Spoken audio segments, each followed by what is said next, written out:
Alright, welcome back, guys, to Anon of the Week, Episode 8. I know it's been a long time. Sorry for not having episodes for those people who only watch this shit on my channel. And here we have Laplace, and we're going to discuss Magical Girl Raising Project. Yeah. Magical Girl Raising Project is, or should I introduce myself first, or? Oh, yeah, sure. I mean...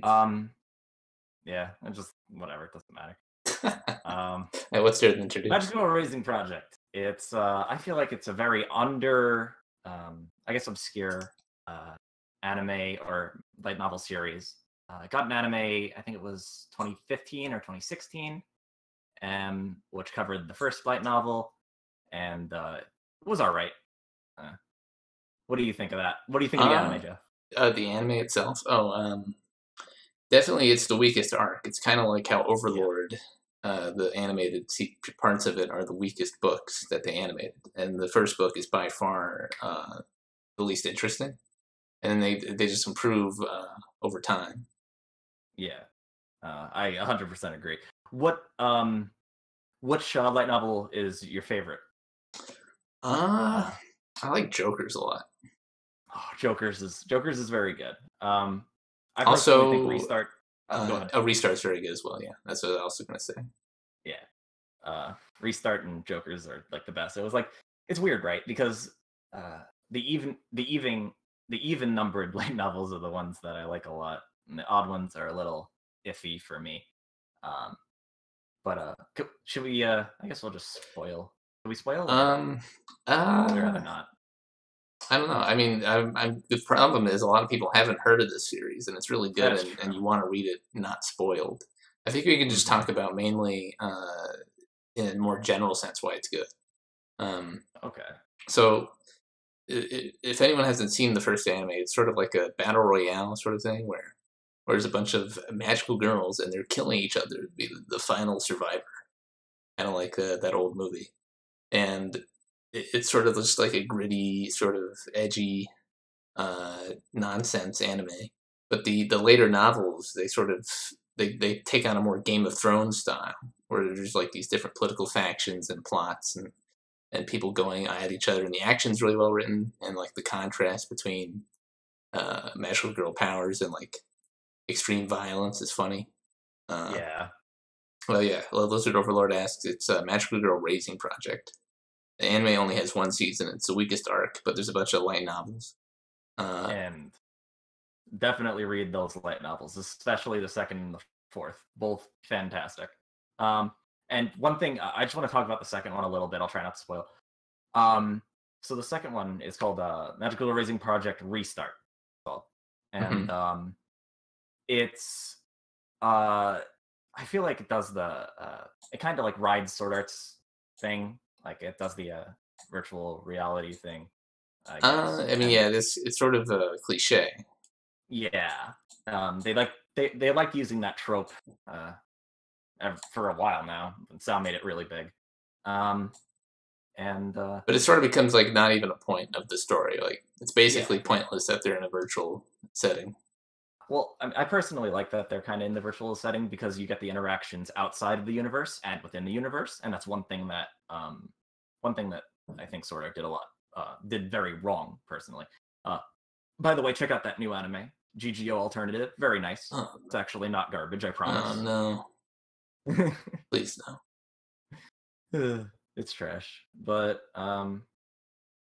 yeah. Uh, I don't know. I enjoyed I enjoyed Restart a lot. so do you know anything about the translation drama involving these novels? I actually don't. All right, I'll fill you in then. Yeah, go So for it. back when the anime was airing, and this was like really popular on uh, and it had like had general threads that were up all the time. There was one translator who was translating really fast. They were going through all the novels. They were doing like good chunks of the novels per day, and Okay. everyone was reading them and really enjoying them. But then it was later revealed, I think around, was it Queens? I think it was Queens. It Yeah, got to Queens is when it slowed down, I saw. yeah, when it got to Queens in the translation, another person who speaks Chinese and had the Chinese raws was comparing it to the translation done by the main person, a guy named Platt or Platinum, and what they basically found is that this person was skimming over large swaths of the book, and he was also adding his own stuff into it.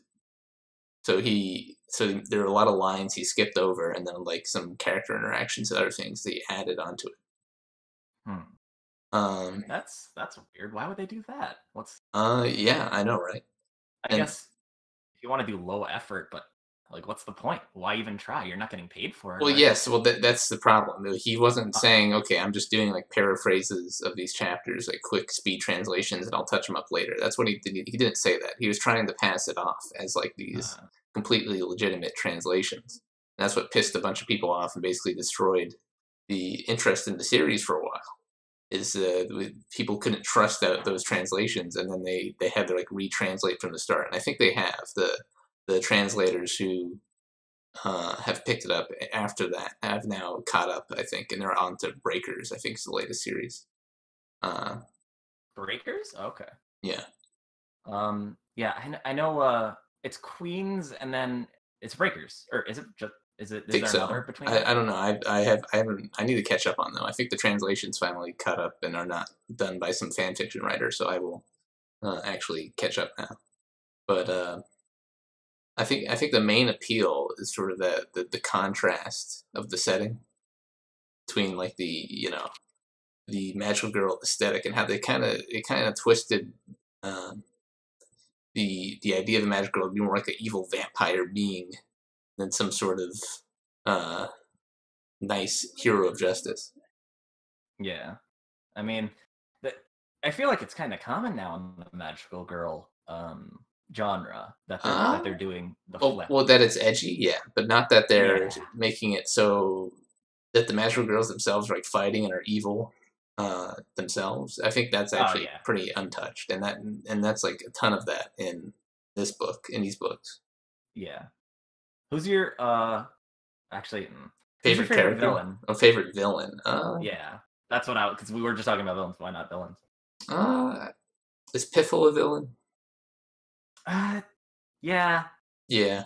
probably. Yeah, she's really good. I feel you. Um, Uh, I I like the fucking Pushkin. I think her name was right. uh, Fucking Pushkin. Oh, that was the murderous one in the third book, right? yeah, third book. Third book was so weird. It's been so long since I really like the third book actually. It felt like a thriller movie. It was Yeah, much that's kind different of it's than like a the horror film. yeah. It was That's what much it different feels than the like. battle royale. It's more like a just like violent horror film. Violent, run for your life, fucking horror film. I think it's awesome. Yeah, and then And it's like they're trapped too. It's like it's so cool. and what's the name But of the hair orbit bitch? I feel terrible for forgetting it because she's kind of central to the whole story. Piffy. yeah, I don't remember her name either. Yeah, It's been years since I've read this yeah. too. I need to Shit. reread it once. I think all the translations are out now, so I'll go reread it at some point. But yeah, Yeah, she's a good villain as well. Between like everyone hating her and how she like double crosses people yeah. and her interactions and obsession with the main cast, which is interesting. hmm Yeah, I really like all the writing techniques. perspective changes. Like the way it's written, these light novels is it kind of like it goes between characters. It follows the stories of multiple different characters, and you get everybody's aspect, including some of the villains. Like near the end, they get Yeah. like switched to the villains and stuff, and it's awesome. Yeah. A lot of character development. I think as far as the writing goes, it's very well handled. As far as managing a big cast, and the Japanese love their big casts, their ensemble casts of like a million characters that do like the same thing. But I think this is Hmm. one of the few works that handles it really well and has a good contrast in time management when it comes to making all these characters in the story. Yeah. And since it's not afraid to kill anybody, and it kills so many people every book, you don't Oh, get it's so character. crazy. I know, right? You don't get character bloat. So Yeah. you only get like a handful of characters at the end of every book because it's still like usually a battle for survival, even if it's not like a game battle royale sense. It's just sort of everyone's fucking dying in these books, and so Yeah. you're only left with a few characters, and you're kind of rooting in each book for who's gonna make it, and then usually they don't fucking make it. Usually not. Your character, your favorite character, is probably going to die when you're reading this. Yeah. Uh, also, now I guess we'll do the favorite character question. That's a good one. Overall, I mean, it is tough. I mean, I guess the normal Yeah. answer is Snow White, but uh, Mm, a main character, yeah. I like Puck Puck. She's cool. She's like, isn't she like a villain? Yeah, Yeah, she's pretty cool. She's like, it's so weird too the way that they write her. She's like super nice and stuff, but yeah. whatever. It's just fucking mind wiping everybody. It's sort of the trick. It's, It's crazy.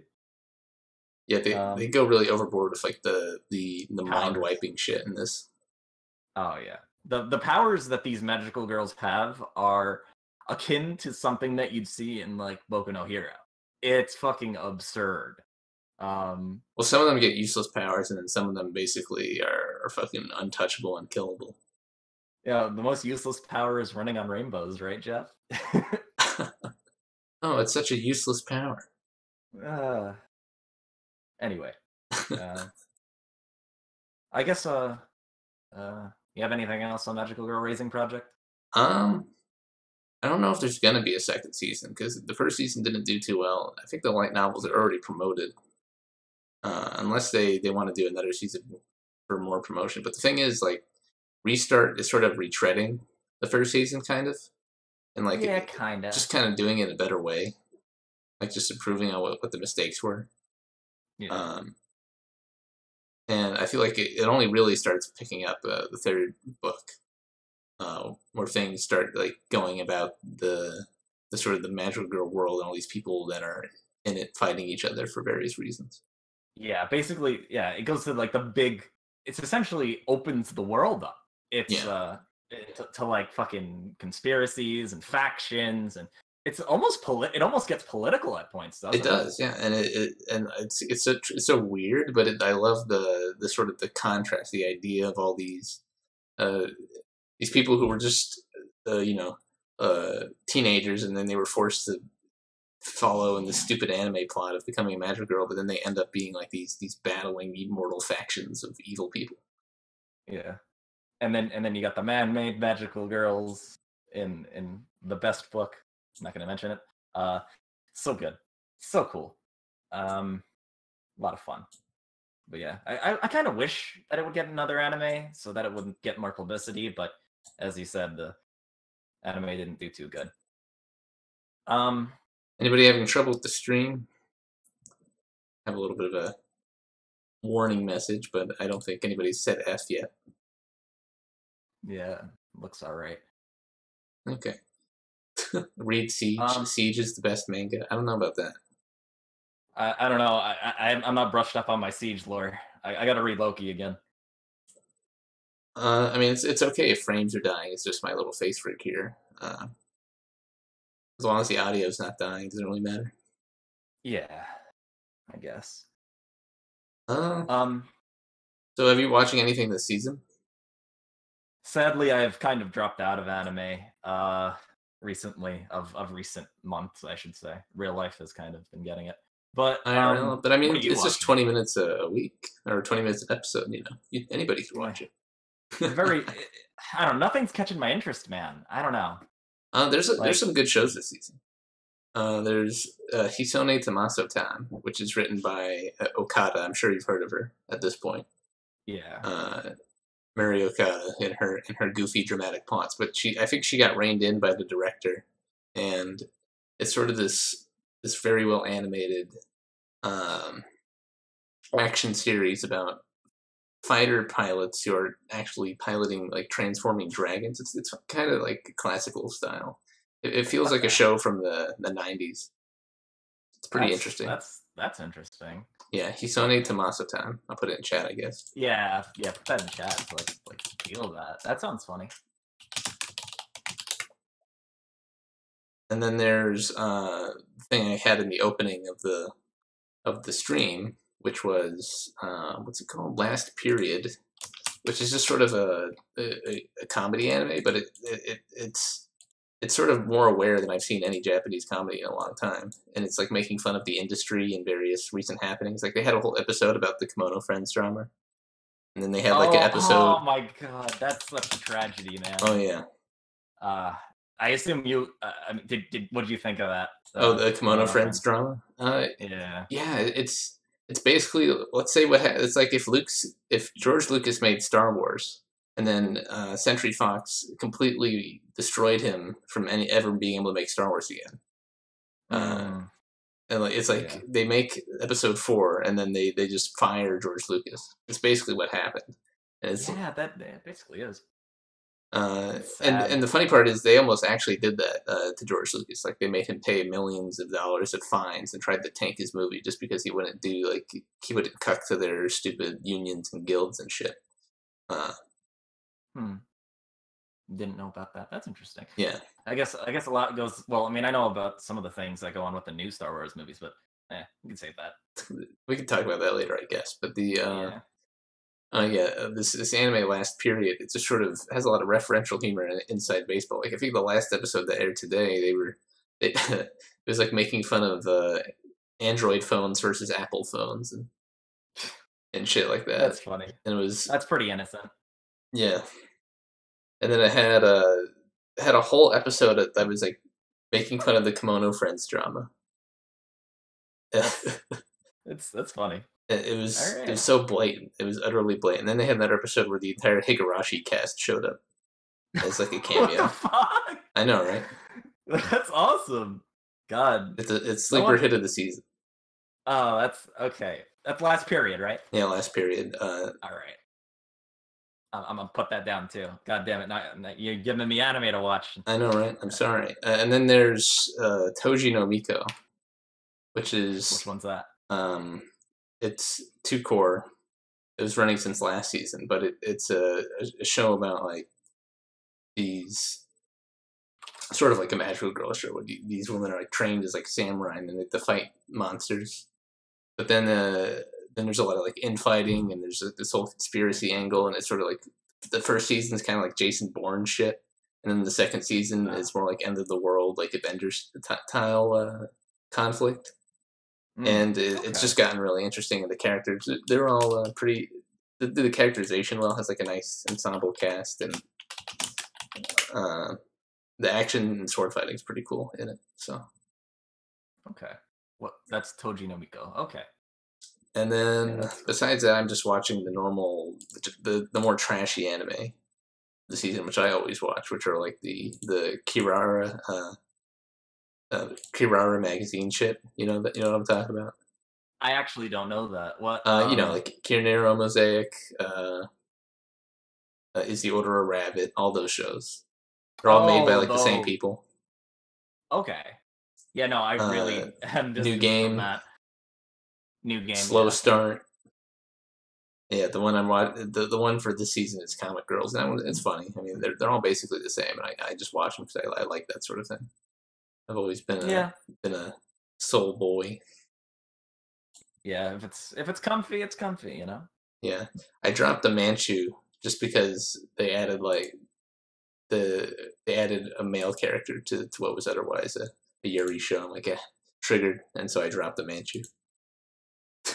Mm, yeah, I'm not sure. I don't know that one either. Oh, it's by the author of Aria, Okay. and it's trying to sort of do the same thing. Instead of being in like terraformed Mars with gondoliers, it's just scuba divers in Japan. It's sort of the same thing, but it's just not as good as Aria. So Okay. Um. oh, if you've been out of the loop, what's the last thing you watched that came out that you found interesting? Shinsekai Yori. And that's a while It's ago. a yeah. Well, it wasn't. That wasn't while it was airing. Wait, sorry. What do you want? Something The last that thing I that watched was while? airing that you watched, I guess. Oh, jeez. I I can't pull it out. Uh, I mean, I know the last thing I watched was Shinsekai. I think it might have actually been Kimono Friends Kimono when Friends. it. Yeah, I guess Yeah. we'll talk more about that. Because we didn't go that into too much detail. Basically, anyone who didn't know, Kimono Friends became like this mega hit in Japan. It was this goofy, no budget, like $20 budget shoestring anime, um, where it was 3D and they were just this girl exploring like an abandoned park, a zoo park thing, and meeting various animal anthropomorphic people, and then just like hanging out with them and going on little adventures. It just became like this mega hit. Um, and the uh, what happened is the company that was making Kimono Friends was like, okay, we want more creative control, and they took the main creative lead behind it, Tatsuki, and they basically mothballed him from the project when he wanted to go in a certain direction for season two, and it made everyone in fucking Japan angry, and it like ruined the reputation of the studio. Like not only this other anime that I talked about last period did a thing on it, but what was it? Pop Time Epic. Oh yeah, PT. Pop, yeah, Yeah, Pop Time that Epic was a big meme did a on me. whole fucking episode making fun of them as well. Or I guess like a quarter of their season was like making fun of that company. So the entire industry is like making fun of them for this giant blunder, and they still haven't fixed it or done anything to really amend it. And basically, what was going to be this new mega hit season, uh, a new series that was just going to warp the entire industry, is like dead on arrival because of the poor handling by the committees that own it. And they basically fucked the director over pretty hard with what ended up happening. And the story of the show is it's so weird. It was a phone game that had already closed down by the time the show was airing. When the show went Yeah. on the air, the phone game it was supposed to advertise has closed down for being unsuccessful. Uh, and it was just like done on a shoestring budget with like no name voice actresses. And it's like, why is this even a thing? And I always love those sorts of anime. Like I always watch them regardless of whether they become a mega hit or not. So I was in the Yeah. very first episode and watching along the whole time. But then it just randomly exploded into this super popular thing. Yeah. Yeah, was it do you think it was the drama that contributed? Nah, probably not. Oh, Probably everybody do you think the drama contributed to its popularity? That kind of happened no, that afterwards happened though. way after. Yeah. It Now the was popularity. just a very organically popular mega hit in Japan. It Yeah. just became a mega hit. It was just like a phenomenon. And then was Kimono Friends actually good? Yeah, I mean it was good. It had good story beats. It was like a little episodic adventure show. You learned about an animal, and then they do these little comedic adventures, and just sort of like a comfy thing to watch. As far as a kids show, it was probably like the next big kids show. Most of like besides the hardcore anime fans, it was just very popular with like Japanese families and stuff. And then they just it was going to be the new Japanese SpongeBob SquarePants, and they fucking destroyed it Yeah, because they that is fired the kind of director. yeah, when you really think about it, it is very much like structured kind of like a little thing you see at the zoo. Like what's that called? Like a little exhibit, I guess. And that's kind of like the whole point. You're kind of she's just The wandering character around. goes wrong with her friend, and they meet an animal, and then you learn about the animal and their lifestyle, and then they do these little comedic hijinks with the animal, and then they solve some problem, and then they move on in their adventure. It's just very simple, good storytelling with funny characters, and it became very popular. But it just got fumbled by the production committee completely. All right, so yeah, definitely watch Kimono Friends. But can we talk about like the cool undertones and the foreshadowing that they give in the beginning? Um, Or oh, would that be too spoilery? I mean, oh shit, my internet's dying. Oh, Hold up, I gotta reduce my yeah. bit rate.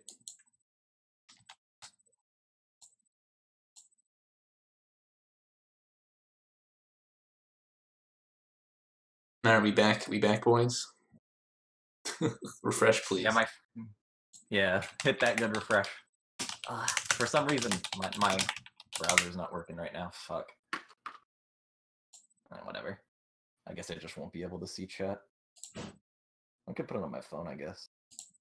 Oh, so on BYR yesterday, I guess this is a good transition. Sure. So on BYR yesterday, you or maybe, was it yesterday? I don't remember. You guys were talking about Monster Girls. I mean, kind of, but yeah. So like you were playing, like you said you played Monster Girl Quest, right? All three of them, yeah. Jesus. All right. I only played the first. You want to talk about that shit show? Well, did you not finish the first one? I did finish the first, I got to like the point where it was like, okay, play. This leads into the second game. I started the second game and I was like, yeah, I think I'm done for now. But the story just goes off the fucking rails by the third game. It's hilarious. I like the story so much. The story was cool. It was a good setup. And the JRPG combat's actually fun. Yeah, it's got kind of like a JRPG combat, yeah. Monster Girls are the best topic for conversation IRL. I agree, Aqua. If you can't talk about Monster Girls with somebody in real life, then they're not your friend. Too much of a pussy for that, God. Leo Pirate wants to stream Monster Girl Quest, but there's no all ages version, obviously. Yeah, and so it would never work. You'd have to like never lose and like. No, even then, that wouldn't work. That wouldn't work. Yeah, it just would never work. Someone would have to like edit together an entirely all ages version for you, which I think would be doable. You just have to mess with all the CGs. I think you just have to replace all the porn CGs with black screen, and then all the nudity in the battles with black screen as well. I think you could actually just do that if somebody cared enough. Yeah, I don't know. I think there might be a mod out there already because I know it's a popular game and people might have done such a thing. Yeah, it is pretty big. Is that where the Monster Girl Encyclopedia is that derived off that, or is that just a completely different thing? I think it's a different thing. I think it's a set of. I think it's like a handful of artists who just do that thing. Okay. Who just make that thing. Japanese artists just drawing entries for it, and then became popular in the U.S. as well. I think there was a whole time where the Monster Girl trend was on the upswing, with what's that show, Monster Girl Musume? Yeah, that was like what, 2014? Yeah. And then Centaur's Worries, but that actually got a much later adaptation, although the manga was around at the same time. Centaur, I actually don't know that one. It's a more recent show. It's sort of it's also kind of the anime adaptation kind of fumbled it completely. It's sort of a slice of life with weird conspiracy and violent undertones, where all these monster people are living in a dystopia with no humans. They have a fun slice of life together, but there's all these little hints that it's a terrible dystopia, and there's brainwashing and aliens and shit. Yeah. Well, yeah. I mean, there's also the theory that it's Monster Musume is freaking Dante's Inferno, but that's less of a theory, I guess. That's more of a theory as opposed to actual plot. Yeah. The phone game. Phone game. Do you play any shitty phone games? I was playing Fire Emblem Heroes for a while, but I've stopped. All these games, or a lot of these games like that, are just Skinner boxes. It's just a waste of time. Yeah, they're kind of just like time sinks and min-maxing simulators that you can throw money in for JPEGs. Yep. That's like the best way to do it. Don't play mobile games, kids. Yeah, most free-to-play games are basically Skinner boxes, and it's probably a bad idea to really get into them. Yeah. Unless You they're don't like play really the Anon. complex. I play a lot of Hearthstone. Oh, hard. Yeah, that's such a money sink. I haven't spent a single dollar in Hearthstone. Oh, you don't play meta then, I guess. I played Magic the Gathering, yeah, and that is the money thing. The complete waste of time and money. And well, I mean, it's not really, because you learn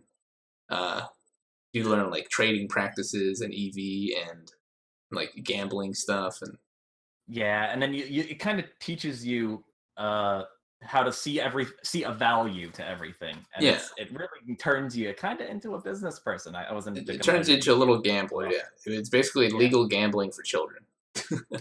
That's pretty much what it is. Is they found a loophole, and they're able to get past all the casino laws by just putting little dragons on the cards, but it's all gambling.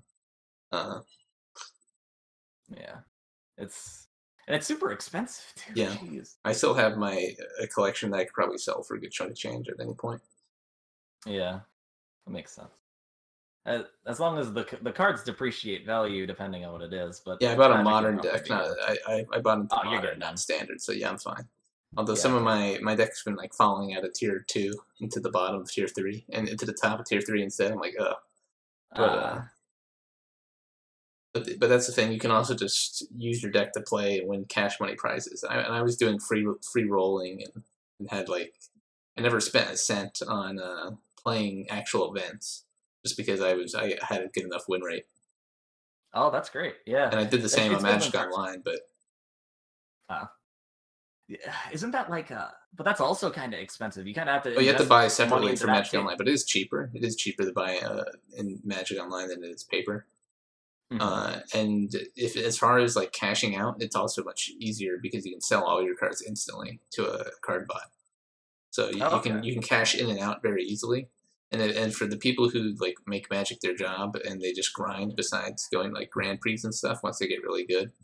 If you want to just grind, then you play Magic Online and you like double queue and you just have games running like you're playing poker or anything, and you can make okay money doing that.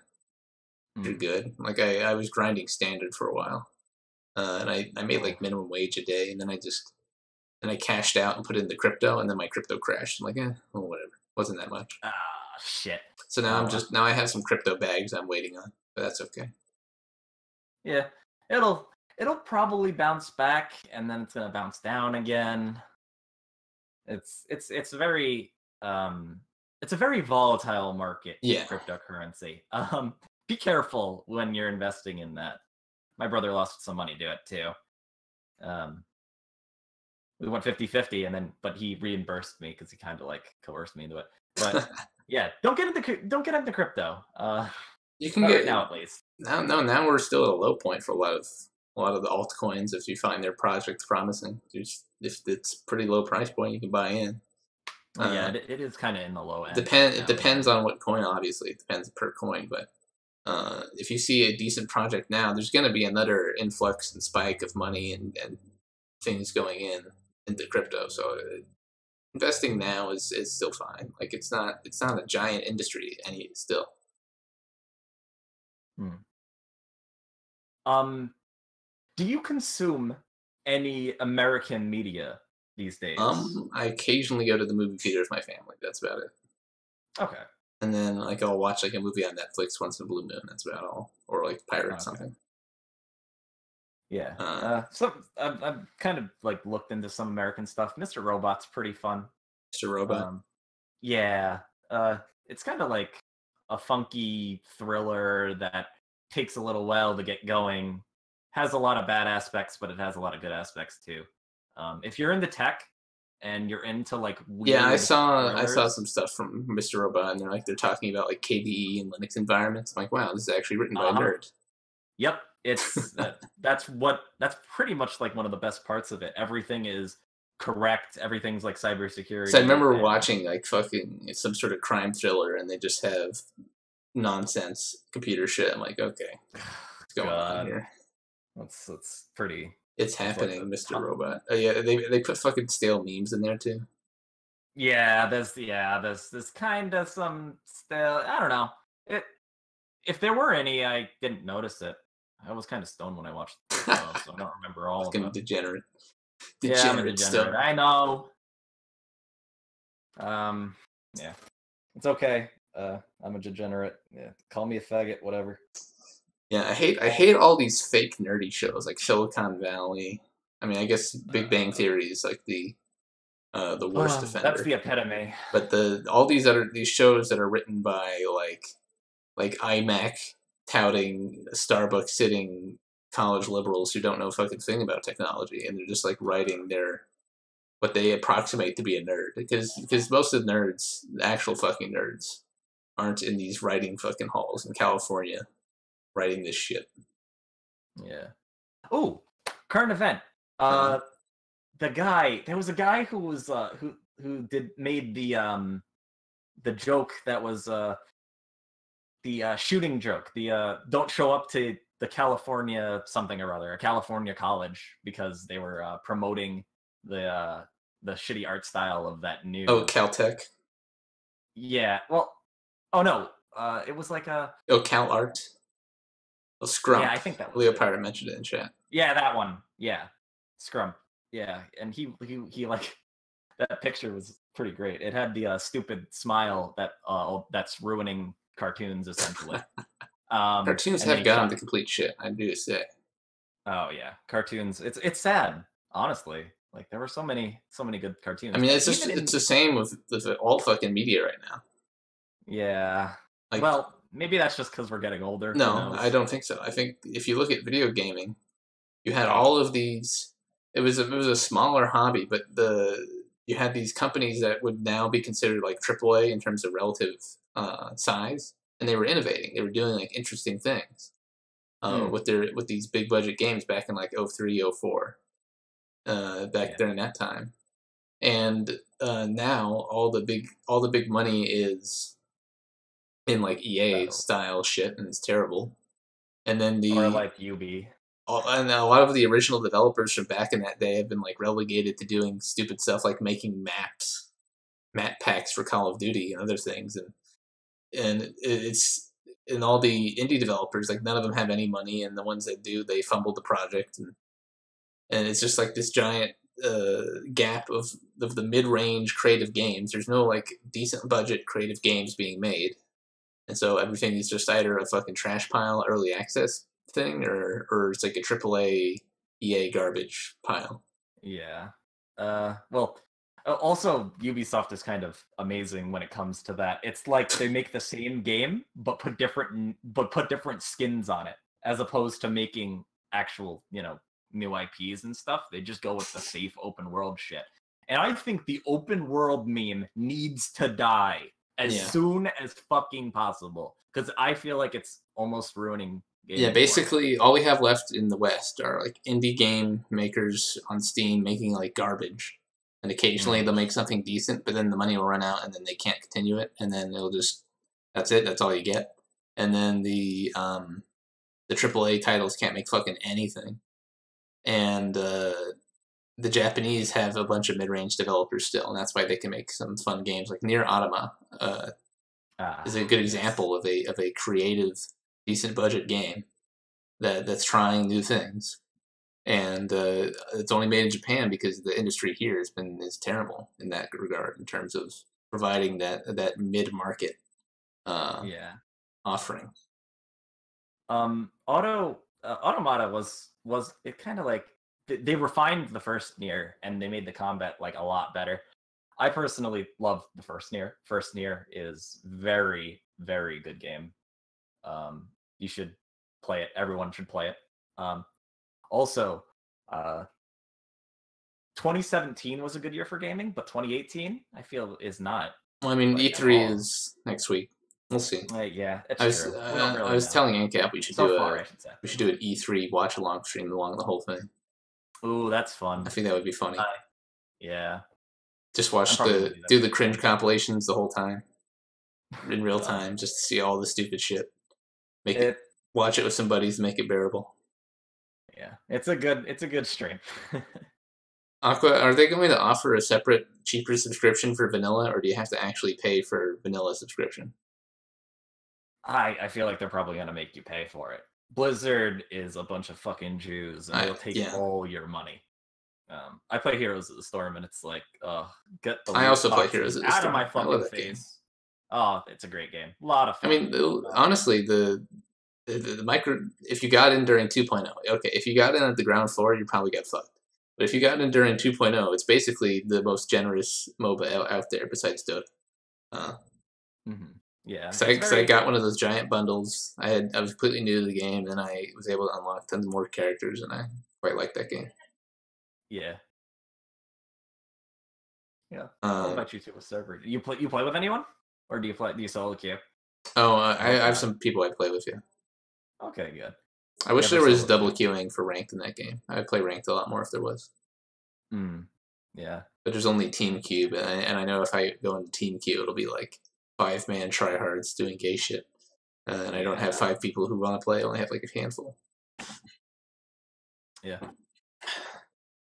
I got a bunch of guys that play, maybe like 3 or 4, and they come on every once in a while. A lot of fun. Here's the Storm. Definitely play it. Yeah, I remember Overwatch came out, and my whole gaming community was like, we played the beta, and we got really enthused about it and excited during the beta phase, and we played for hours during the beta, and then the game came out, we all bought it, and then we played it for like a week or two and stopped because it's just like Yep. the game. Everyone figured out how the game actually works, which is you stand in a corner and you let your ultimate charge, and then you all run it at the same time. So the gameplay is fundamentally flawed in design, and because of that, it's just boring to play. And Yeah. despite that, the Blizzard is trying their damnedest to try to force it as like a meme. It's like they're like forcing the meme of Overwatch, with tons of money and like effort and like esports and advertising, but it's just a boring fucking game to watch and play. And it's just like It is. And that's I personally think that the Overwatch like competitive scene is like just so boring. It's just like what's the point? So why watch? yeah, I don't know. yeah. Leopard, what is up with fucking Capcom? So do they have like a U.S. subcontractor that does all these terrible games like Dead Rising 4 and Like Capcom Infinite. Infinite? Uh, Yeah. I bought Infinite. I should probably join a class action fucking lawsuit for that game. Honestly, you should. God, it's that game's sad. The gameplay is fun. They chose the worst characters and then they gave no support to it. They honestly could have saved that game if they tried, but they just gave up. They just fucking threw in the towel. Mm-hmm. So Capcom's Western talent left, and what do they have left in Japan? Is that's why they're outsourcing because they don't have much of a staff? I mean, they did make Monster Hunter World. Is that where all Yeah. their effort and money is? Is that development staff? Yeah, that's probably where it all went, actually. I mean, that game's pretty freaking good. And for some reason they're porting Double Cross over as well for Switch. So a lot of people are gonna be buying that as well. All right, so yeah, they put all their money into Resident Evil and Monster Hunter, and then they have like no money for the rest of their IPs, and they just outsource it to some terrible Canadian developer or some or like a pile of. Honestly, if they just gave Infinite another year, it would have been fine. If they just tied it into the release of the movie, then a lot more people probably would have, a lot more casuals would have bought it, and then the game would have had more time to cook and would have looked like complete fucking ass. And they Are could you have added digging more the fight? characters. No, I like those sorts of games with like the team comps, like the assists, and a bunch of projectiles on screen and that sort of thing. But I'm not usually into like just the normal style of Street Fighter fighting games. I find them kind of boring. Yeah, I gotcha. I don't really do them too much. I played a little bit of Street Fighter 5. It was alright. I have Skullgirls Leo Pirate, but I'm too much of a scrub to be good at Skullgirls, so I don't play it much. It's too fucking difficult. I feel like most fighting games are kind of big brain, kind of requires a Well, lot of effort. the effort, yeah, it's not being a big brain nibba. It's being spending hours and hours learning all this shit so you can just play the game. Yeah, a lot of practicing tech and stuff, like controller smashing and stuff. Yeah, I've always been more of a shooter game player, anyways. More of a shooter bro. Play on keyboard. I don't know about that, Leo Pirate. I know. Yeah. I guess you're right because the keyboard is basically just a hitbox, but with more keys. But I did buy a fight stick.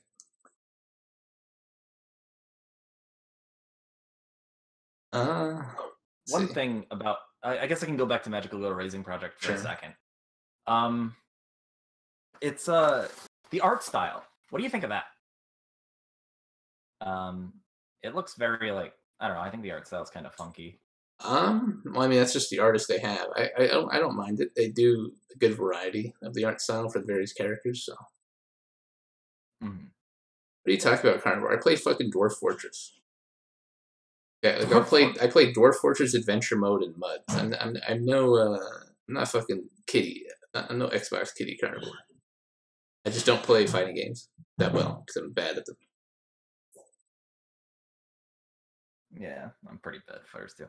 And I feel the same way about RTS because like to get good in RTS, you just gotta grind and learn all the hotkeys and shit. And I just don't do that. Like I don't bother putting that initial time investment. I just rather play a different type of game. I don't know. I feel like when it comes to RTSs, right? It's like you have to learn like it's like you're learning a whole different like how do I explain it? It's like a class. Like you have to figure out. All right, so this has to go into this, and it's a lot of like aspects that you need to know and macro. It's tough. I don't know. It's very. I feel like RTS is like one of the hardest genres to just get into. And yeah, as Carnivore said, RTSs are kind of dead. Like what RTSs are even around anymore that are popular? StarCraft. Nothing's really popular. They occasionally release a game that's like they'll release older company will release a game like Homeworld or something like that, and people will play it for a bit, but it won't stick around. It won't become a big thing, and all of the money for that, like the esports shit, moved into MOBAs, even the Korean money, and so nobody really plays competitive RTS anymore, and then companies aren't really interested in making RTSs. Ooh. So you know how MOBAs essentially killed RTS, right? Yeah. So do you think that's kind of happening? We're kind of going through a shift now. Yes. Where what's it called? Battle Royales are killing. Yeah, you know where I'm going with this. Yeah, I think Battle Royale is the new trend where all these companies are going to pump out some fucking shitty clone of a Battle Royale instead of a shitty MOBA. And what I find maddening is that I'd love to play different types of MOBA games, but like they just didn't make any good ones. Like Bandai Namco made this game Supernova. Okay. There was this tiny little MOBA that came out. I think like 2 to 3 years ago. It was like in beta, and it had like the sci-fi theme, and you could change the different. You get to choose what units go in your wave. So it had like this mild RTS element. Had a bunch of like cool sci-fi stuff in it as well. And then the project folds. It goes silent. No, they don't even bother releasing it because MOBAs are genre kind of dried up. And yeah, it's fucking retarded. Also, why doesn't fucking Bandai Namco make a fucking Gundam MOBA? It's free money. Why don't they just make a Gundam MOBA? It would have just been the most successful thing ever and free money. I mean, what I think they're gonna do, they're gonna skip the MOBA and they're just gonna go straight to Gundam Battle Royales. Get ready, boys. That's what we're looking for. Yeah, we love Battle Royales. The thing is all these companies like Sega, Namco, Capcom, they do a lot of Japanese only shit. They don't really care about the outside markets, and it's annoying as fuck because our game developers are garbage, and I just want something decent. But the Japanese are kind of they don't like money.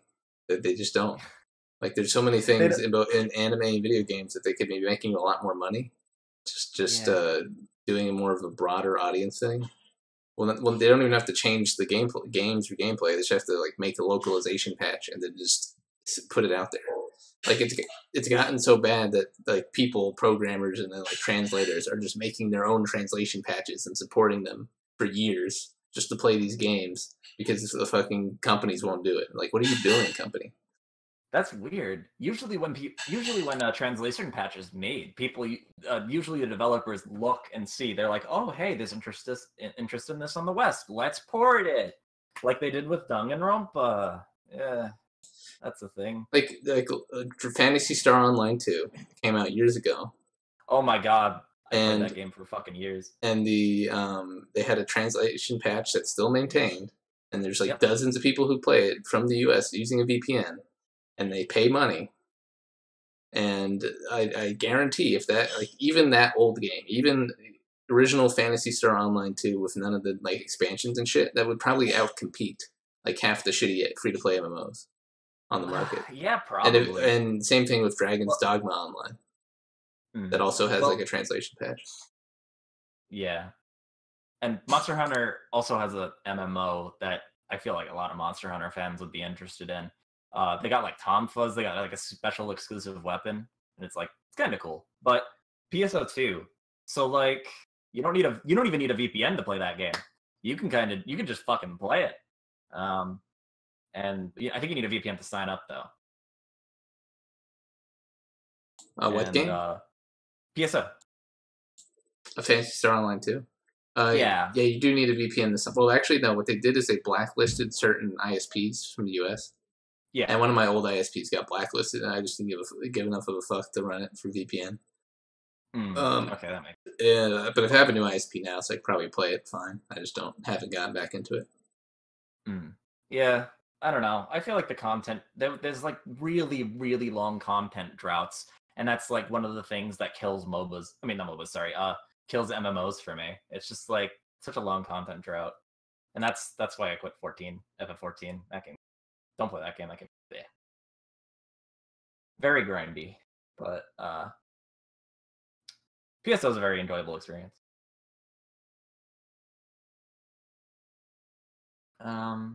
Some other anime stuff.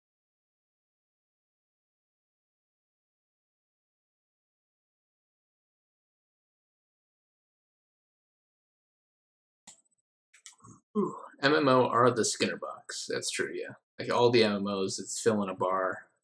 But I mean, but the thing is, you're filling the bar so you can compete in like this broader world with like millions of other people, and like interact with a bunch of people as well with your output of the Skinner box. It's not like I always feel like I'm wasting time when I'm playing a JRPG because all I'm doing is filling a bar so I can beat like a boss and see a cutscene. Like, who cares? But when it comes to MMOs, you kind of have endgame incentives such as like better cosmetics and like better big money and big damage numbers, PvP. There's a lot of fun stuff.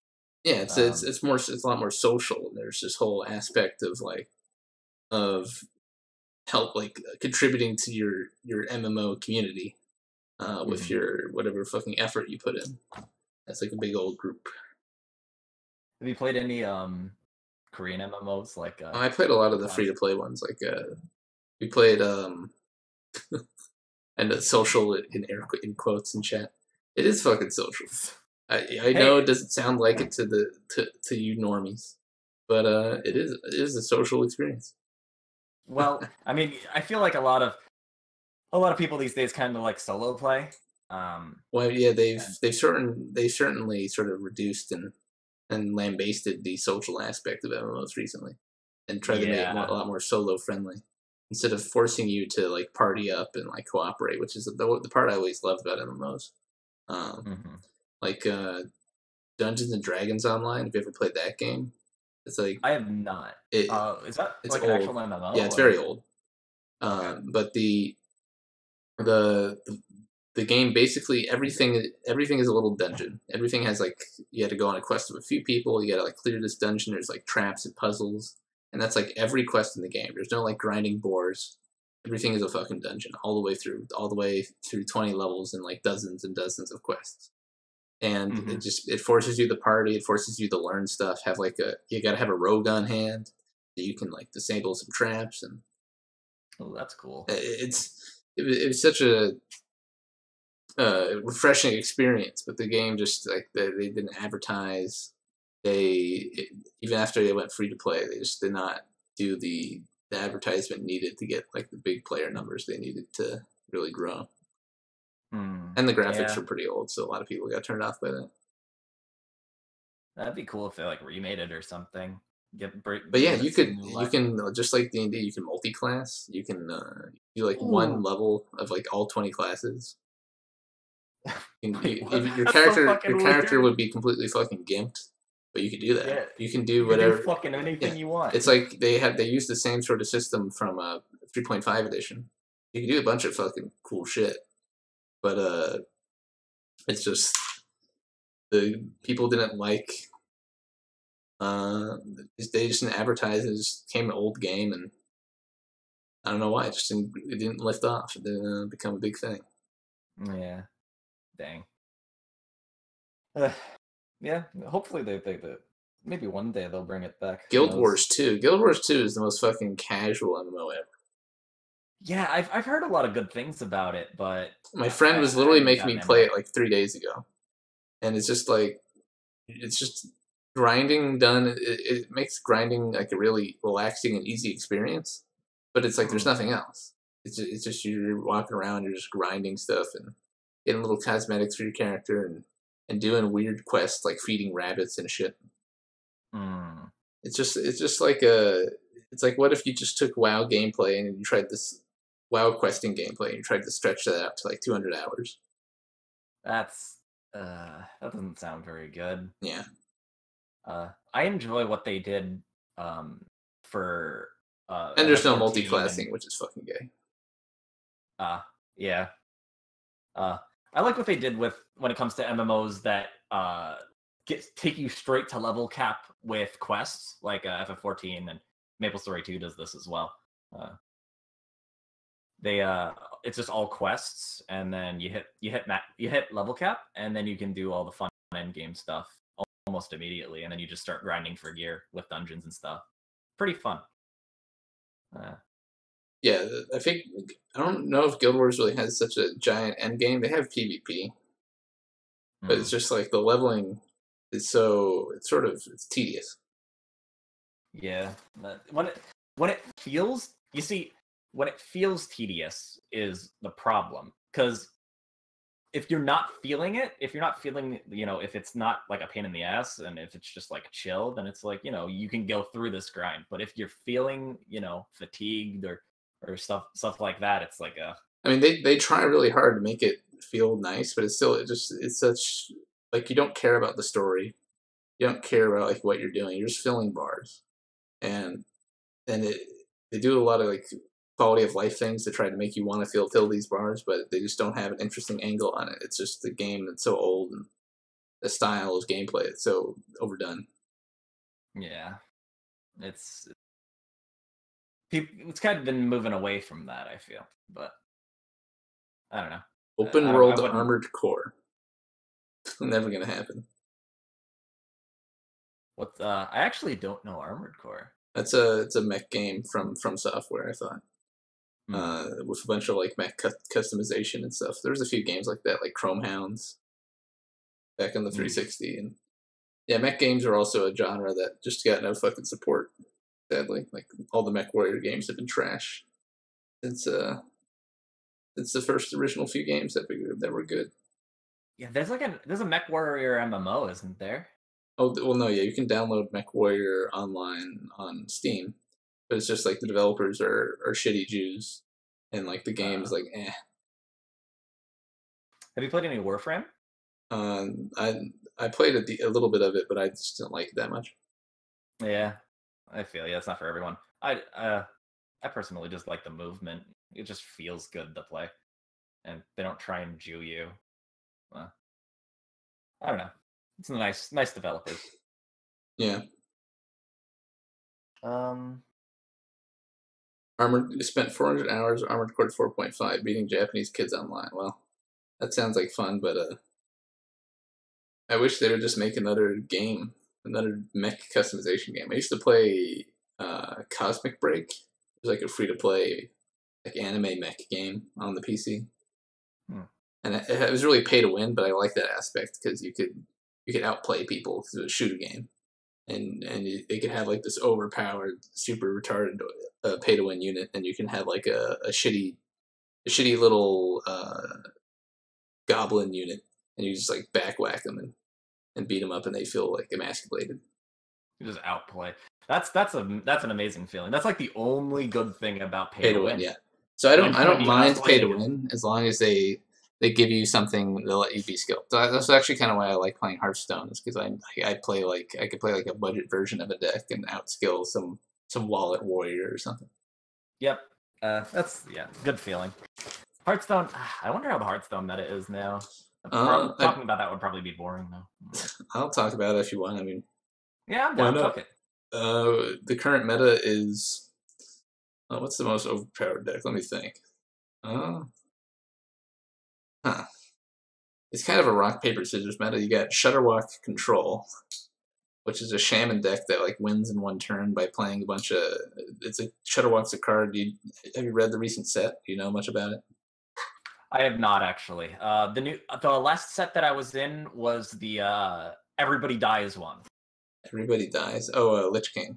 Frozen Throne. Yeah, Lich King. That's. I actually quite liked the last two expansions they did, which were Kobold and Catacombs and Witchwood. They have these really cool PvE things where you like draft a deck as you fight these PvE encounters, and I quite like what they did with that. Yeah, that sounds like fun. Yeah, and that's like a roguelike experience. So if you lose one game, you have to start over. And I played the shit out of those. Those were really fun. And then the cards themselves, they have basically Paladin and I guess Paladin got nerfed to hell. So what's OP right now? Probably like Shaman and Hunter. Not even Hunter's Hunter. back in the meta. Well, Spell Hunter is just a really solid deck that beats a lot of stuff. That's not mid range Hunter, is it? Well, what they printed a bunch of cards in Kobolds and Catacombs to support Spell Hunter. So like you play no minions and you play just a bunch of secrets. And there's this one overpowered card called Emerald Spellstone. Every time I think it's 5 mana, make 2 3/3s, or 5 mana make 2 3/3s. Play a secret to upgrade. And so if you play 2 secrets of it in your hand, it's a 5 mana make 4 3/3s, which is ridiculous. Which is fucking retarded. Holy shit. So basically all they do is they just curve out, and then turn 5 they have a giant fucking board, and you're like, oh my god. And that's a little stupid. Yeah. But then then Warlock became really overpowered too with Void Lords, and this card that let you cheat out Void Lords from your deck at turn 5, which is Void Lord is a 3/9 taunt that spawns 3 1/3 taunt demons when it dies.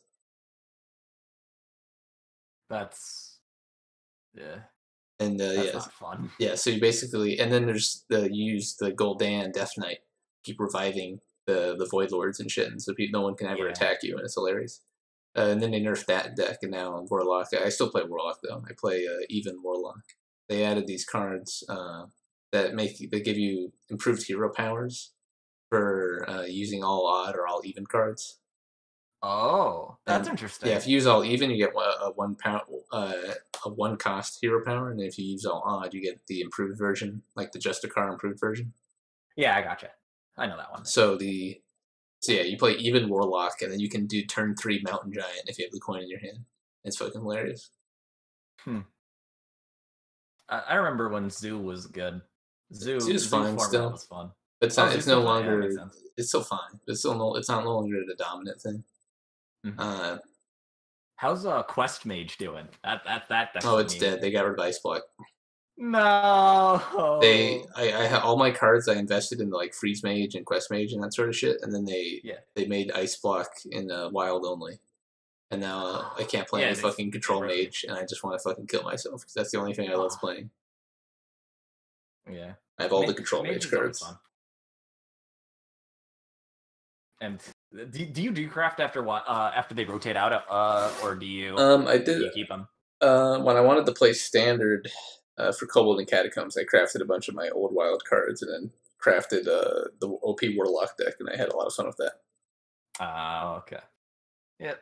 I don't really have. I never played that consistently. Like I'll play for a while and then I'll stop for like a year, and so like I don't have like the super filled out collection. So I do just stuff to play when I want to. So I don't really have a wild collection. Like I'm missing a lot of legendaries I would need. I mean, I can still play aggro and wild though if I ever felt like playing wild, but I don't really care. Yeah, I don't know. I don't think wild you'd want to go like super crazy broken shit like. Yeah, like if you want to play a Reno deck, you also need Kazakus. You also need all the other cards that benefit from that sort of thing.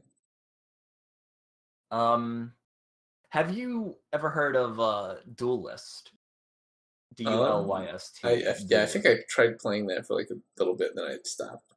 Yeah, it's like a weird Fire Emblem, like Hearthstone type thing. Yeah, I do remember playing that, but it's just like, You're not into the whole turn-based. Are you into turn-based strategy or not? I love if there's a game like the Fire Emblem games, but just a bit different.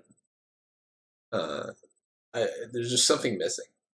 I think that's an untapped genre. Devil Survivor. No. Ooh, okay. I did play Shin Megami Tensei Online when that was around.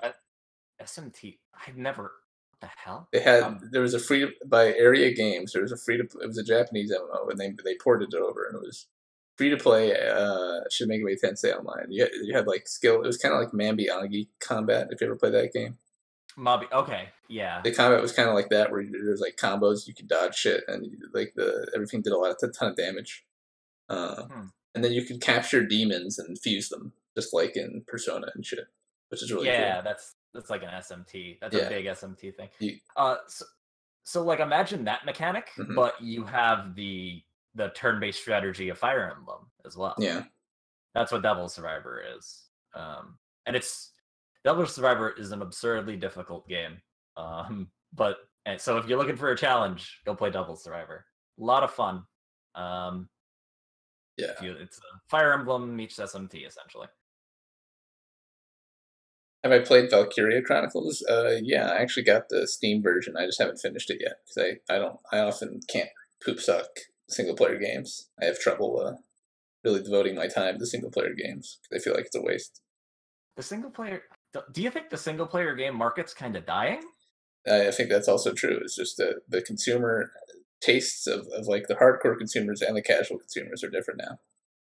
People don't care for the single player games that much unless like the single player people who like single player games are like really old people or like the more casual gamer who never liked competitive multiplayer. Yeah, it's like what single player games are worth playing these days? I think the most recent big name single player game is like probably Nier Automata or whatever the fuck. Yeah, Nier Automata. Yeah, probably. Persona 5 was pretty alright too. Yakuza. Yeah, Yakuza 0 I hear a lot of good things about. I'm actually like that's not a bad idea. Persona 5 was not good. Ooh. That's not a outlandish opinion. Yeah, a lot of people didn't like it apparently. Yeah. I don't know. I enjoyed it. But that's me. Kingdom Come Deliverance. But wasn't that game like an early access shit show? Everybody hated it because they like had so much cut content. I remember there was like SJWs on Twitter getting angry because the developers wouldn't put black people into medieval Bohemia. But and then people were buying the game just to spite SJWs and stuff. But the game itself, like they were promising like big battles and shit, but it was like buggy and they didn't have any big battles. It was probably okay for what it was, but yeah, I hear it was kind of buggy when it dropped. It was, yeah. There was a ton of weird, hilarious bugs. Like you could get stuck in a doorway and just never go leave the house, or like a guy who just like fly kick you in the face. Also, Leo, freaking Persona 3's gameplay is very painfully hard. Its story is fantastic, and so is its characters. Just wanted to respond to that. I don't know. You haven't played any Personas, have you? I've watched people play them just for the story, and I haven't bothered playing them myself just because I hate doing the grinding shit.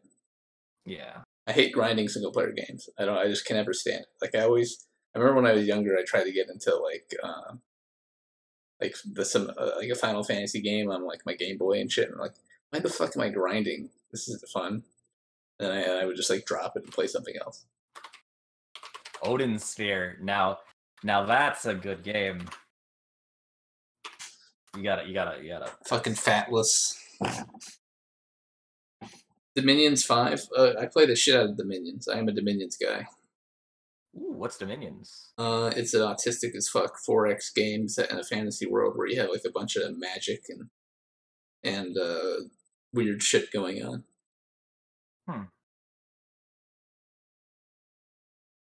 What's that on? That's on PC? Or? Yeah, it's PC. It's a very niche game. You still do multiplayer by email. Like you take a turn and you send it to an email address. That's how multiplayer is done. Wow. But what the hell? Yeah, that's so weird. It's turn based. But the game gets so complex later in the game that like you need that much time. Like you need to spend like 2 hours doing your turn. Jeez, that's crazy. That's like some really crazy chess shit. Yeah. And I'm still fucking shit at it. I've won one game, mainly because everyone else won AI. But how many players is it? You can have 1v1? You can have many players if you do play by email. Ooh, dozens. Okay. That sounds pretty fun. It's a cool game. It's just sort of really niche, and it's honestly gets tiring to play. It feels like a job because you gotta turn your turn in every fucking day, or else people will bully you. I feel like you would play MA or more, Jeff. I like the. I do like Death Tree because it just has so much utility. But I like the sort of the hybrid ones like Cetus and Utgard, where I can do the death spam and then I can also like go do other shit if I need to. I don't like the mono death nations because everyone just hates them and kills them. Why? Oh, I mean Shadow of the Mask because you every 24 hours you have to send a turn in for the game, and then sometimes you just don't feel like doing your turn, and you half-ass your turn, and then it affects your later game. That's all. It's just sort of like and games will go on for months. You'll be doing a daily turn for months. That's crazy. That's like such a slow game. That's like Civ. Civ, everybody takes their turn at the same time. Yeah, it's like very old Civ style, where everyone took their turn and it takes like a year to complete the game. But it's yeah. Only really big games would go for months. It depends how fast everybody plays, but. Are video games becoming like a chore? Well, I mean that happens. That's just very general. Marginal. That's just people having marginal returns diminish as they play more and more video games. That happens with anything. The more you do it, the less you'll get out of it. And there's people who have spent thousands and thousands and thousands of hours playing video games, and they're finding that they're at the end of the rope. And that they need to find another legit hobby or something. And I think that's fine. I think that's fine, honestly, because consumptive behavior is not productive. It is simply consumptive. You are literally burning time, consuming something, and if you don't take what you get from that or that experience, and you don't synthesize it into something new or improve it in some way, then you're just consuming basically.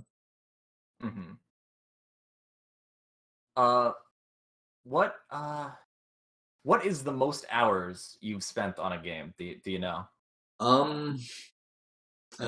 Just because I don't want to say the exact name of the game, but there's a certain game that involved sort of like a shooter melee hybrid game. It's been around for a long time, and it had a modding community that modded it in a certain way to make the multiplayer more engaging. And I've been playing that game for like 15 years, however long it's been out. And I probably have like 100,000 hours wasted in that game. That's where all my closest friends are from. 100,000? Jesus. Like, because I've literally played it since I was fucking 8. and like in some form of another. The game became my fucking life because it was really fun and had such a variety of things you could do in it. And I still play it to this day, and like most of my close friends are from that game. That's interesting. Melee game that. I don't want to say it because then you could basically probably track me down and then find all my old small shit. Community, I assume. Yeah. There's a little game called Armada Online. It's a fun little game. It's kind of like it's like Diablo in space, essentially. And I mean, I don't care about that much if people find it out, because it's also full of like toxic people who do like weird internet ops and crazies and shit. And it's extremely autistic. So because it would be hilarious, honestly, if the autists from internet buzzwords ever like got angry at me, and then they started fucking with me in that community, it'd be hilarious because it's like the same shit except they've been at it for years over saying like petty insults in a video game instead of like politics streams on YouTube. So I don't really care if it gets leaked. I just think I want to keep my internet community comfy right now. That's all. I got you. That's cool though. If anyone tries fucking with you, just be like, oh yeah. Look for people in that game, just like, fuck you. That's fun. Oh yeah. Definitely, there's been some autistic shit done in that game over nonsense. You got any fun stories? Or would that be too close? I mean, we did send a pizza to some guy's house for trying to get his band off one server. And that's not bad. You have on the servers, there's like a login for admin, and you have to use a password to log in for admin in the console. And he gave this password to people, friends of mine, and then he betrayed them by trying to get them banned off like the most populated server at the time. And so in response, they just Googled his username and then tried to log in with that password. Lo and behold, it worked. The password being AR-15 AK-47. And this guy used the same password for his server and for like everything in his life. And so they just logged into his shit, and then we sent him a pizza. This is why you don't use the same password for everything. The only thing we did was send him a pizza, and this upset him and scared him, so he stopped. That makes sense. I think. Oh, go ahead. Yeah, on the pizza, he was convinced he was keylogged. Like somehow he was hacked by like some sort of thing. And so what we did is it was April Fool's, so the pizza place actually did it. They actually did the joke pizza. It was a pizza of like no sauce or cheese, and then I spelt out key and log and jalapenos on two different pizzas, and then I sent it over. That's amazing. Yeah, and so it's harmless too. Yeah, it's just and he's a big boy. He probably ate them. So yeah, he was probably just like whatever. That's pretty harmless. He was trying to get his band off server, so he sent him a pizza. That's fun. And then that's one example, but yeah, definitely there's these like competing clans, like video game clans. Yeah, I got you. That like guilds and stuff. Yeah, we still call them clans because it's just been the way. And there's been this one autistic clan that has sort of ruined the game for years by having like really strict adminning, and then only playing one map. And since they had the most population, a lot of people played on their server. And they just sort of, as all the other clans died, they became the only game in town. People were sad that they could only play on this one map. And then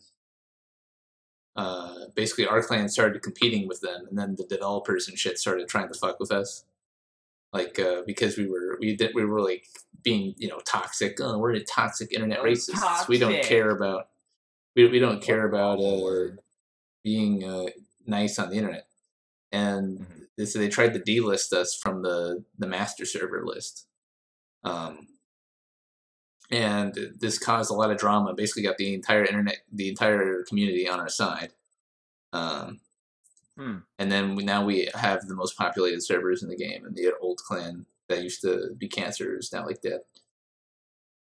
All right. Wow, that's cool.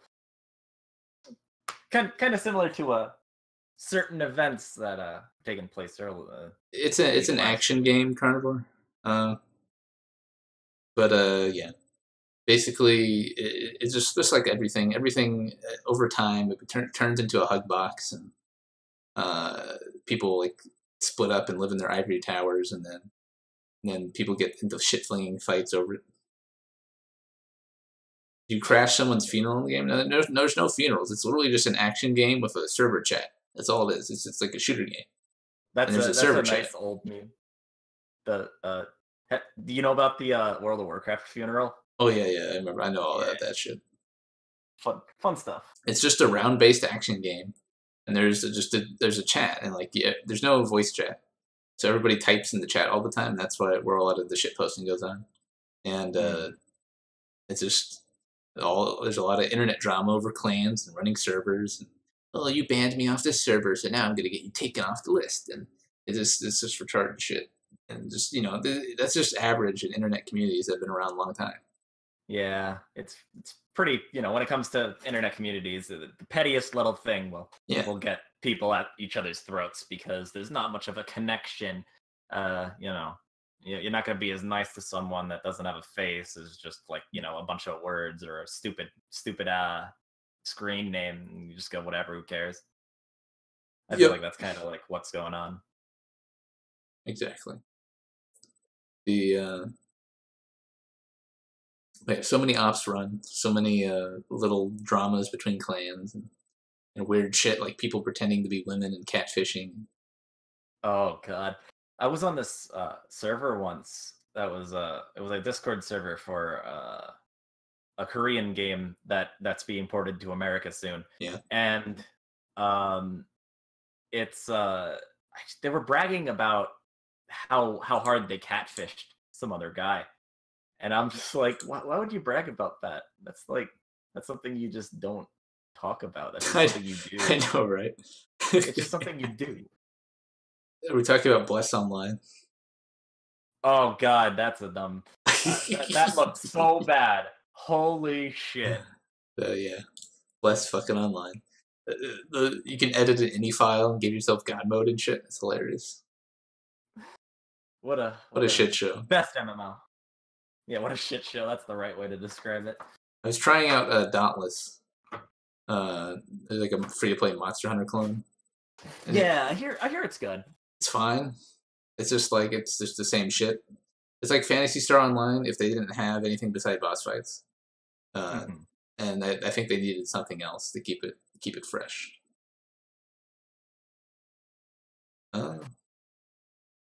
All right, this is gonna be a pretty gay question. I'm sorry. All right. Have you played MapleStory? I dabbled in it, but I never actually like played it for a long period of time. I would play it for like a few days, and I'm like, yeah, this is gay. Yeah, I feel this. Okay. Yeah, they're coming out with a sequel that's kind of like a Diablo-like top-down, like 2.5D thing. Wasn't that game out for a long time already? And like it's been out in Korea since 2015. Well, yeah, I tried playing Tree of Savior online, but that game is like. Yeah, how was that? I heard the name before. It's definitely like a Ragnarok Online spiritual successor. It has a ton of classes and customization and shit, and it's a super fucking grindy hellscape. But it's just the population died. Like there's like no Western players left already. Yeah, that's kind of why they're moving KMS to America, because it's dying in Korea. So they're like, let's get the Americans on this shit, and Americans are pretty hyped for it. And MapleStory 2 looks like Minecraft. Yeah, it does. I mean, the Koreans have been doing that for a while. An MMO will like be like ailing in their country, and they're like, okay, port it. You make a shitty port with like a $20 dub and put it in the US, and then people eat it up for a few months. Some people will buy cash up items, and then it's the cashed out and done. Yeah, pretty much. That's kind of like what they're trying to do. The scheme is. That's what Bless Online was. That's what Riders of Icarus is. That's what Blade and Soul is. It's all the same. Just porting an old ass Korean MMO, cash out, and then shut it down. Yeah, kind of sad. Yeah, MMO is like a dying genre. Like something needs to revitalize it. It's not gonna be fucking WoW. Will it be vanilla WoW? Vanilla WoW. Dude, I don't know. I know a lot of people hyped for it. Like, yeah. Well, people are I don't know. gonna play the level cap, and then they're all gonna quit. Yeah, That's what's I gonna don't know how happen. the end game is there. Yeah, MMOs are already dead. I agree, Constantine. That's right. Yeah, there needs to be innovation in that space before like it's like a rejuvenated thing. Hmm. I'm thinking if you want to be really unoptimistic, then it's not going to come back until VR MMOs are possible and like a thing. Ooh, yeah. Uh, I don't know. Do you think with the technology we have now, will we be able to see a full dive MMO? God Full forbid. dive?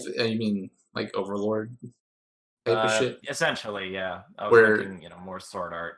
you like you're fully immersed? Yeah, I'm not. I'm saying that's probably not until like we're really fucking old people, yeah, if it's gonna happen. probably. I don't That's know. probably like 2070 type shit. Yeah. That ain't Will you play it at the age of God knows what as an Oh old yeah, of man? course. Yes, definitely. As far as like VR headset MMOs, yeah, they're gonna try to make like a someone's gonna make like a VR headset MMO. I know there's already a game kind of like that that uses like the Vive and the Rift, but it's just like low poly, kind of very simple game, Mm. kind of a proof of concept game on Steam. That's only like a few people play, but the I think once if a company decided to go all in and like do like you buy this virtual headset and gives you access to this MMO, I think they could be Mm. successful.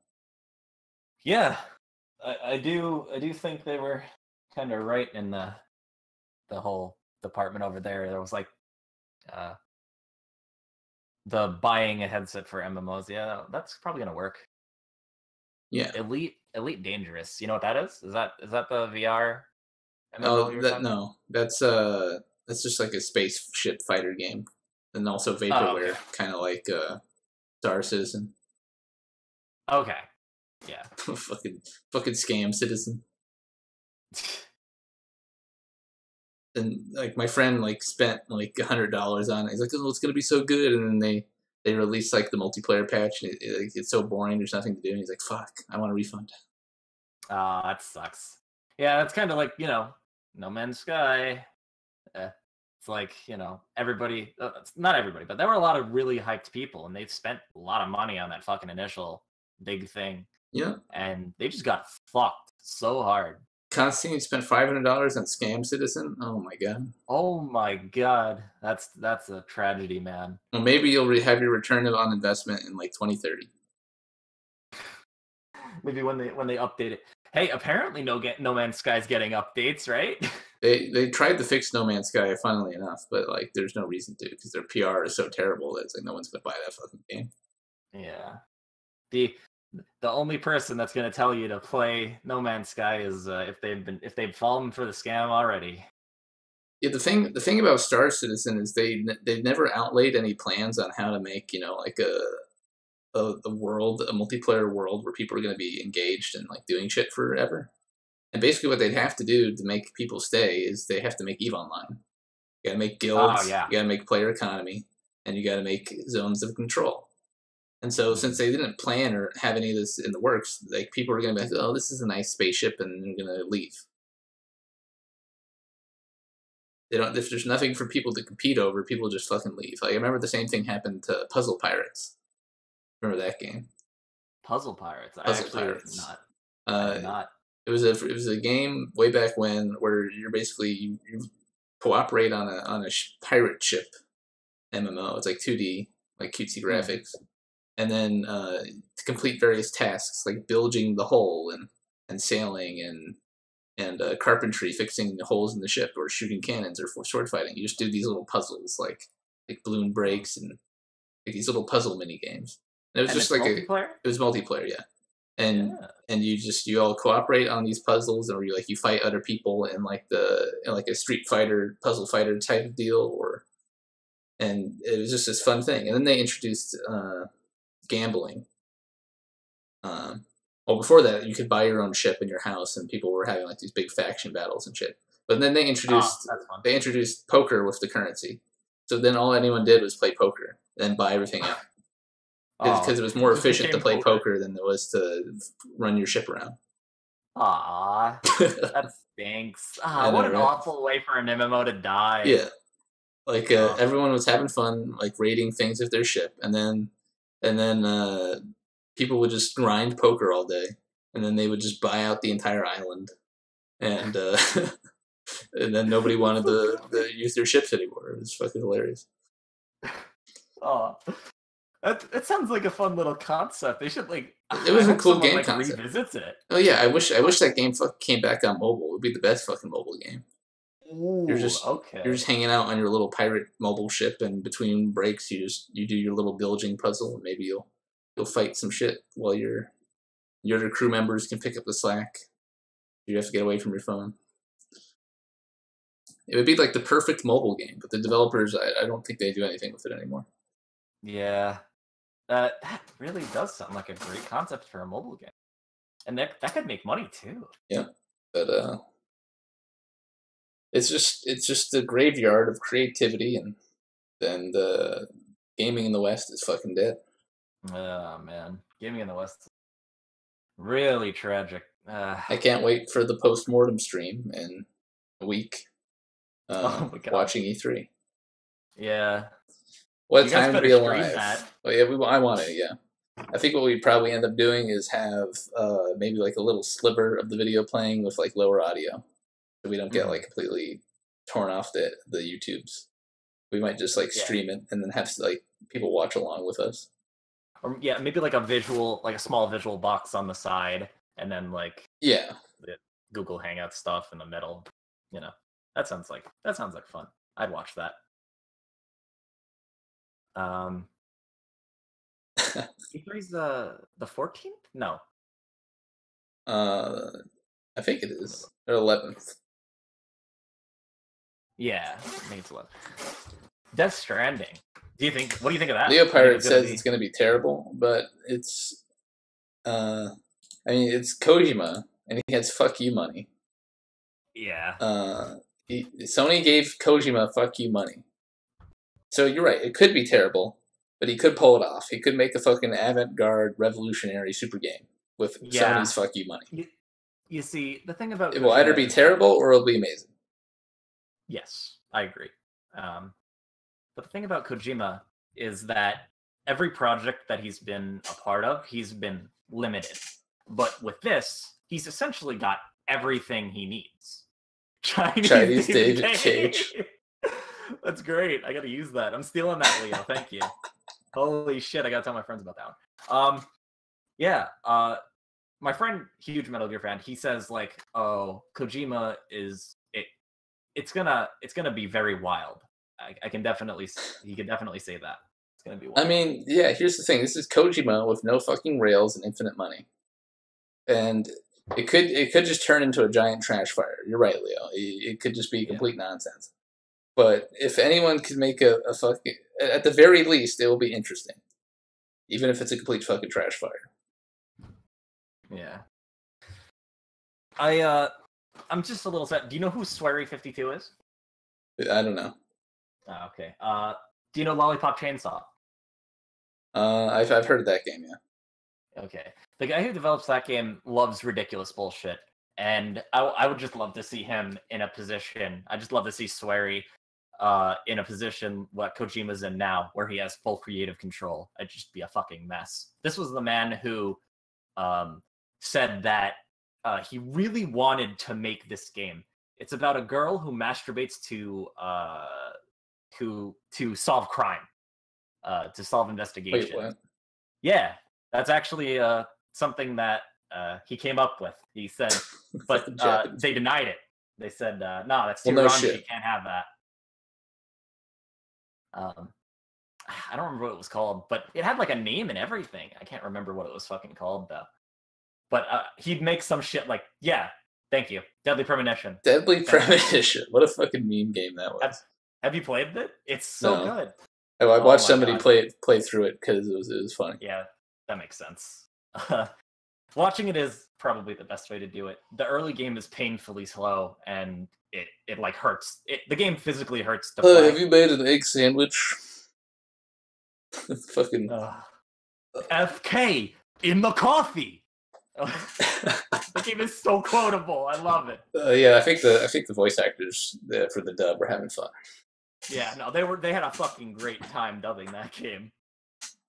Yeah, like, what is it with fucking games now? And they just have this great revival project, like the new Silent Hill game, and then it fucking dies. Or they have MGS5 and they rush it out the door, and it's fucking terrible. It could have been really good if they completed it. Because like after the reveal, it's like why are you playing it? They could just keep playing. Yeah. At the end, yeah, the Venom Satan reveal that everybody knows. They could have just kept going, and it's like, okay, now we're not playing as Big Boss, and we know we're not playing as Big Boss. We're playing as this. The story was so paper thin, though. Yeah, it was. And that was what got me in that game. Because I people give MGS4 a lot of shit for being a fucking movie. Yeah. But I kind of liked it as a movie. At least it wasn't a fucking empty open world. Yeah. The levels were way too fucking short, though. I remember, like, there's 3 hours of gameplay in MGS4. like you literally just like walk down a hallway in this like beautiful level with all these like combat you could do, but it's a stealth game, so you just ignore everybody and you just walk down the hallway and then you kill the boss.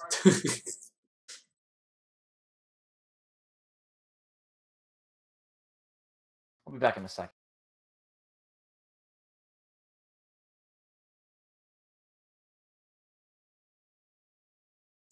Meryl Mary, I forgot about that. Meryl Mary's the guy who takes a dump in every game. The fucking comic relief character. Okay. Yeah, okay. Yeah, MGS as a series it's very funky. It's very weird, but I think it's enjoyable overall. Have you played them all, or? Yeah, what happened is I people have been like, memeing about the game for years, and so I eventually got all of them, 1, 2, 3, and 4 on the PS3, and I just sat and played all of them in order, blind, or like as blind as you could be, knowing about what you're selling. Yeah. And so I found that was really fun. I played for all 4, and then I bought 5, and I played through 5, and it's like, oh, yeah. In terms of gameplay, it's a lot like Peace Walker, which is kind of cool. But I don't know. I think Peace Walker. I didn't end up playing Peace Walker, although I did come with the little bundle I had. I just ended up playing it. Yeah. What's your favorite? Yeah. What? Oh, what's your favorite? Sorry. What's my favorite MGS? Yeah. I really like the story in 2. I think 3 definitely has the best gameplay, but this is just like everyone's also shares this opinion. Yeah, it's kind of a dumb question. But whatever. Honestly, I think 2 is the best. Okay. Yeah, because I didn't play it when they came out. So I didn't have like the bias of like playing 1 and then feeling upset about the story in 2.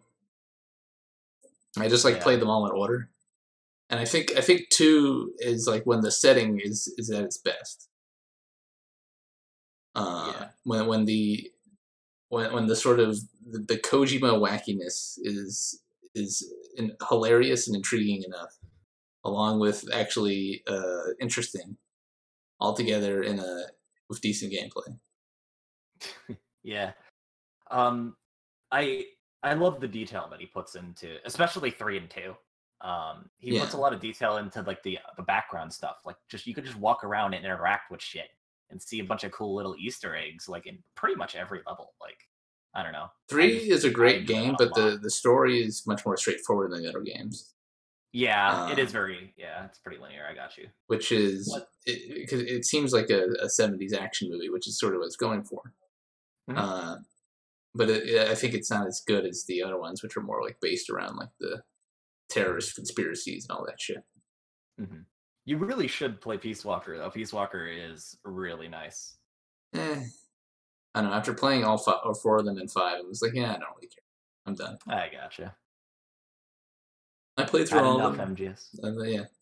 I think I experienced it about as well as someone could for being spoiled on a lot of plot points. and I'm fucking done. In your personal opinion, do you think spoilers will ruin something? Depends on the thing. Okay, that makes sense. As far as Metal Gear Solid goes, not really, because it doesn't make, like, all the spoilers make no fucking sense out of context. Like, being spoiled at Metal Gear Solid makes no fucking sense. And by the time you've gotten the context, like, you're already at that point where that scene happens. So it doesn't really feel terrible. Okay. Yeah. That's not too bad. MGS4 was so bad, the Patriots revealed to be all the characters from MGS3.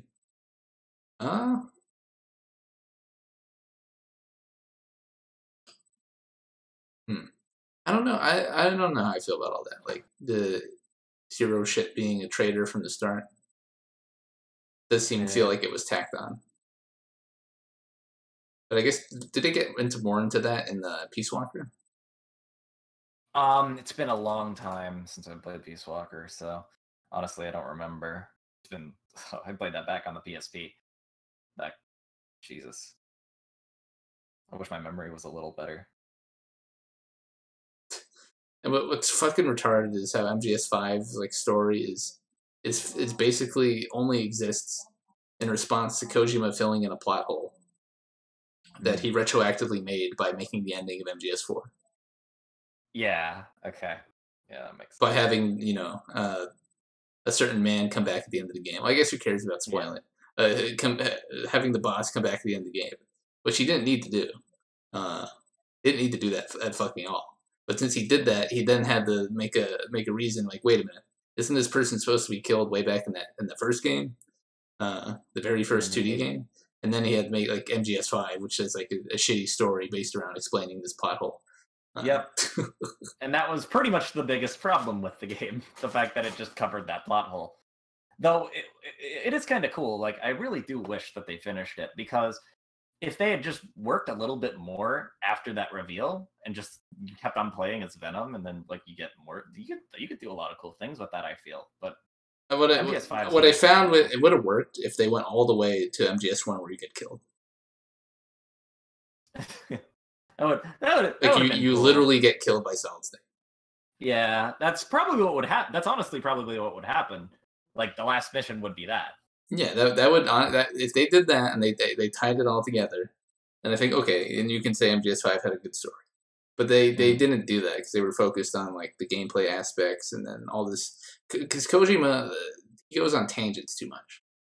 Yeah, like he'll make a new game and then he'll add some random concept like the fucking nanomachine zombies and the fucking other thing, and he'll spend like 40% of the game talking about these nanomachine zombies and like fucking verbal parasites that no one gives a fuck about. What we care about is like the characters of MGS and like the conspiracy plots. The conspiracy, yep. But instead we're spending all this time in this little localized story with these new characters who no one gives a fuck about. Yeah. Yeah. The whole nanomachines thing wasn't that wasn't very good. But it's alright. Words that kill. So your avatar, Ron, from the Two Who games, you know about those? I've only beaten one without one credit clear, and that's PCB. Okay, yeah, that's I'm not a very easy one. Yeah, I'm not that good at the games, to be honest. But I was able to beat PCB with continues. Mm-hmm. I remember the extras. I didn't play the extras, but I know that's where this girl shows up, right? Yeah. Well, she's she's. What's hilarious is Metal Gear Rising is more of a Metal Gear game than Metal Gear 5 is. Mm-hmm. That's It feels like more of a Kojima game than Metal Gear 5 does. I feel like people write off Revengeance, but I think Revengeance is a fantastic game, and you should play it. I played fun. Okay. Metal Gear Rising Revengeance. Oh, it's short, so yeah. It was a really fun experience. It felt like I was playing Metal Gear Solid 2 again, and that's why I liked it.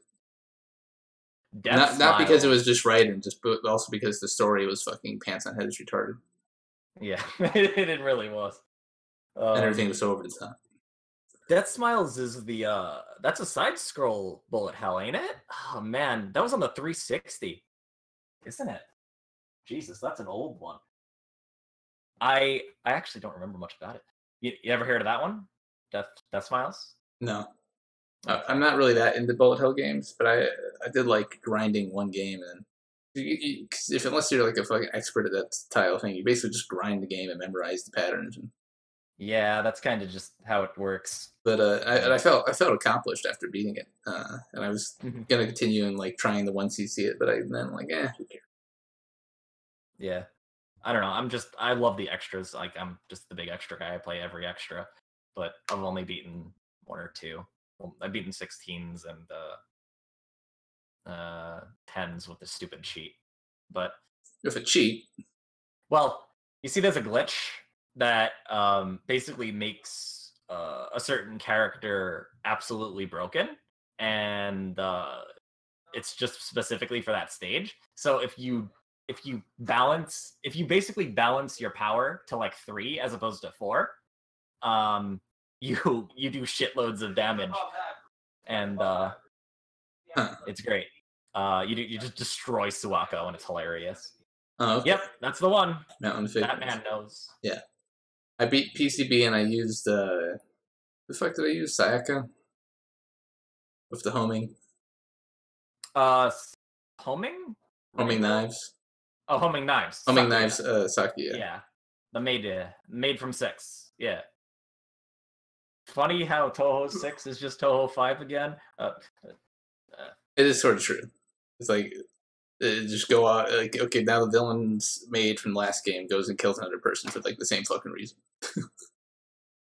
Yeah, I don't know. I enjoy 5 a lot. 5's a lot. Right, well, we've gone a while and people are heading out the door. So, anything else you wanted to talk about? I know we didn't get into politics this stream. My guest wasn't very interested in politics, and honestly, I've been sort of like, but who cares about a lot of politics shit recently as well. So, I'm definitely willing to talk to people who want to come on the stream if they want to talk about politics.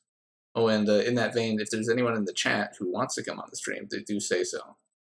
I'll set you up for next week. Yeah, it was fun. Thanks for having me on, Jeff. Yeah, I don't want to. These aren't like really high production value, interesting things. These are just comfy streams.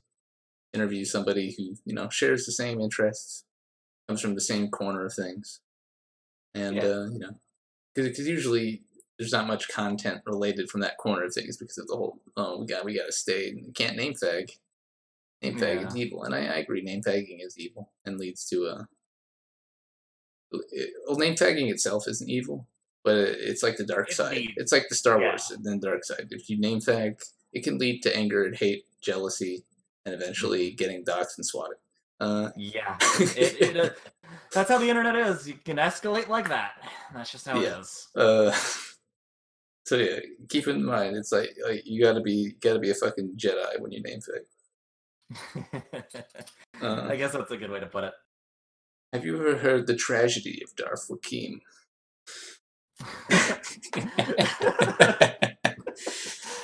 Oh, jeez. Oh, not a tale a T.R. Sodomite would tell you. But, oh, God. They got drunk at his stream. It was so stupid. Yeah, whatever. God. Yeah, well, thanks for tuning in, guys. I'll try to wrangle up somebody else for next week and try to do more consistent. As you know, you saw all the stupid e-drama shit, so that's what was keeping me, and also just my own reluctance of advertising and on boards. I don't want to advertise it to try to find people on boards. I want to try to find them outside of it, just because I think it's gay to advertise on the boards. So, so in that regard, see you next week. Thanks for tuning in. And take care, guys.